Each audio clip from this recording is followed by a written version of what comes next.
welcome back to the Spector Creative channel. I'm Scott, Toy Guru Neitlich, and I have pet peeves, just like you do.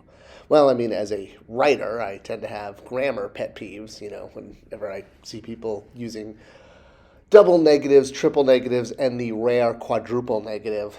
But as far as a toy collector, a lot of people tend to think of me as this guy who's just like a corporate guy who makes toys, but that's anything but true. I'm a collector just like all of you. I just happen to be fortunate enough that I was able to turn my passion for collecting into a career. And kind of because of that, well, I have the same pet peeves about collecting that kind of all of you do. And I thought it would make an interesting video to discuss how, as a toy creator, what pet peeves also drive me crazy as also a collector myself. Let's start off with holes. Ah, yes, action figures with holes. There's appropriate places for holes, like that guy from Quantum Mania talked about. Now, lots of times the backs of figures have holes built into the tool in order to accommodate things like wings or claws or whatever the heck is coming out of Spider-Man there. And honestly, it drives me crazy when there are exposed holes that are not filled in with a plug. What I mean by this is like on Arrow, not Bo. Bo is the rider. Arrow is the horse. Arrow here, the horse had removable wings, and one of the things the Horseman and Bill Beneke came up with was in order to have the horse work without wings, you could plug in saddle bags on the sides there to hide the wing hole, so that you didn't see the horse walking around with these giant holes. Closed boxes. All right, well, yeah, I've talked about this one. You can't put an action figure in a closed box and expect it to sell. It's why Hasbro's sales are down over 25%. All right, small parts. And by small parts, I tend to usually mean accessories. Now, accessories are used to show value, and this is what the main reason a lot of parents buy toys is they want to get a lot of value for their money. So packing things out so you could see them goes back to my old closed packaging issue. Now, a lot of adult collector figures or figures in this market tend to have small parts where you don't need small parts, like removable hats on some of the Imperial officers. Now, this kind of works, and you can get away with this on a 6-inch figure, and you can even see it's specifically packed out for piece count there. But they've done the same thing, and by they I mean Hasbro, on their 3 3/4. And this version of Piet, the 3 3/4 scale one, also has a removable hat. Now, it's not packed on or packed out off the way it is with 6-inch, but it does tend to fall off, and he's never seen without his helmet on, or hat. And when you do remove it, it scrapes the paint off. There's 2 little paint smudges on my Piet. The same thing with the Gamorrean Guard in 3 3/4. He has a removable hat or helmet, whatever that thing is, between his horns on his head. And it's constantly falling off, or every time he falls on the floor, it's, falling and rolling under something. So, yeah, it's great to have piece count, but sometimes piece count for piece count's sake drives me crazy. Also, when you have piece count for accessories that are just so small, you're destined to lose them. Like the trick, kind of the quintessential example is the TK421 Comlink that clips into his belt there on the left side. Here he is holding it. So this is, I guess it's Luke inside. But either way, that Comlink is tiny, and I did lose it and had to replace it, and it cost more than the cost of the original figure.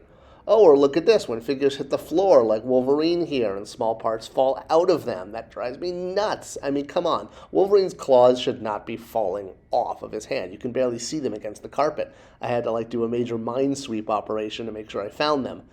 So when you have something that's a small part that's going to naturally fall off, like claws or glasses is another great example, it drives me crazy when you can't find them because they do them as piece count.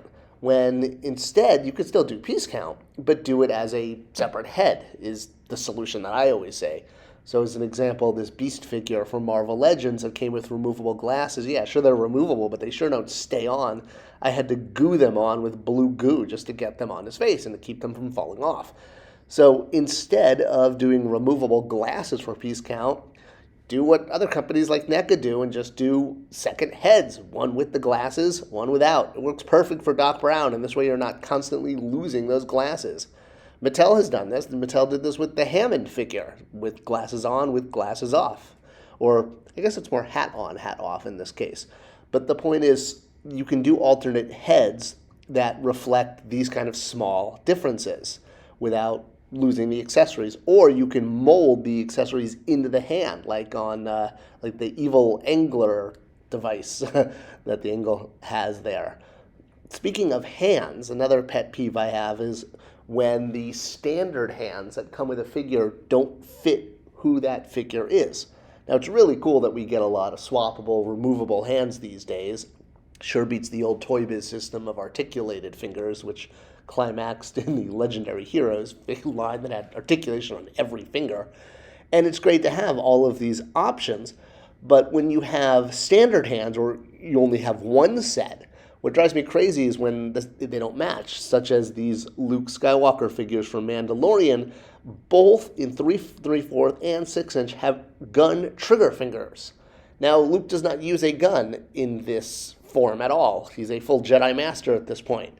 Now, it's probably still stuck on there because it's the same tool from the Jedi Knight figure when he does use a gun in Jabba's palace, but those are the details that matter to me.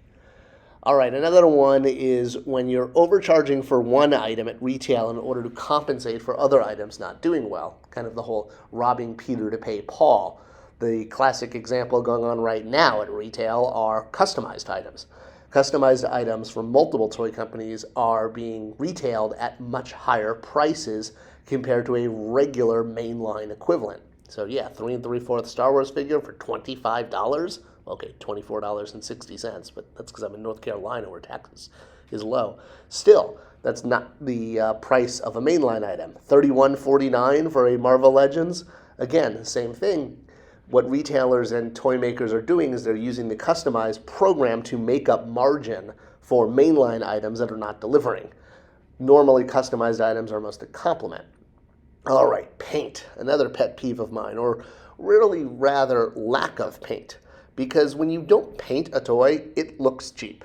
And when you use the base color of the plastic, it doesn't always work. Here's a rare exception when it does work. K-3PO in the Power of the Jedi line. It's one of the first modern toys that I got as an adult, I guess, if you will, that wasn't painted, but it worked because he's supposed to be a bright white, and he does, of course, have paint deco on him to represent the battle damage, which helps take away from the sort of emptiness of the base plastic. But for things like protocol droids, when you're not dealing with vac metal, yeah, it totally works. You can get away with this.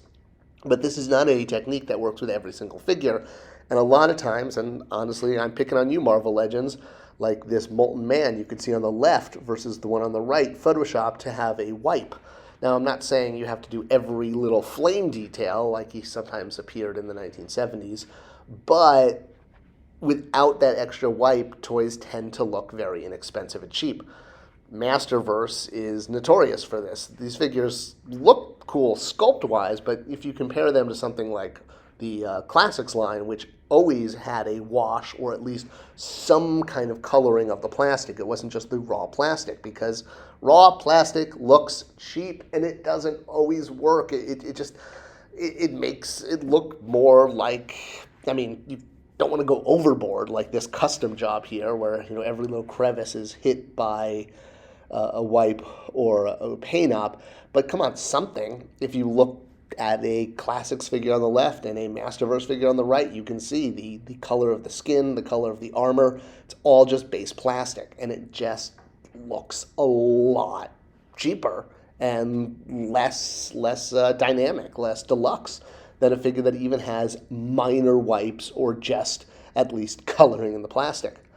And then, of course, I've talked about this one, misleading customers, and kind of the trademark textbook, that's the word I'm looking for, example lately has been this Robin Hood figure from Super 7.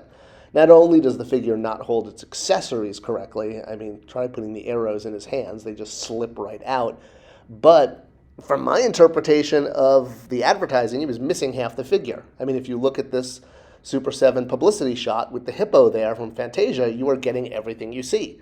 With Robin Hood right there, right next to the hippo, you are not getting everything you see. There is only one Robin Hood figure. That second version as the stork has to be bashed together between different parts from the first one.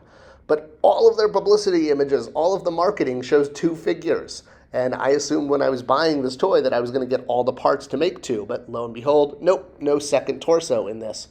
So besides the fact that he can't hold his arrow and the quiver slips off of his back constantly and doesn't lock into place, the figure doesn't come with the parts that were advertised. And to me, if you show it, you have to ship it. That's kind of the obligation between toy maker and toy fan, especially when you're dealing with computer-generated PR images and not final product images.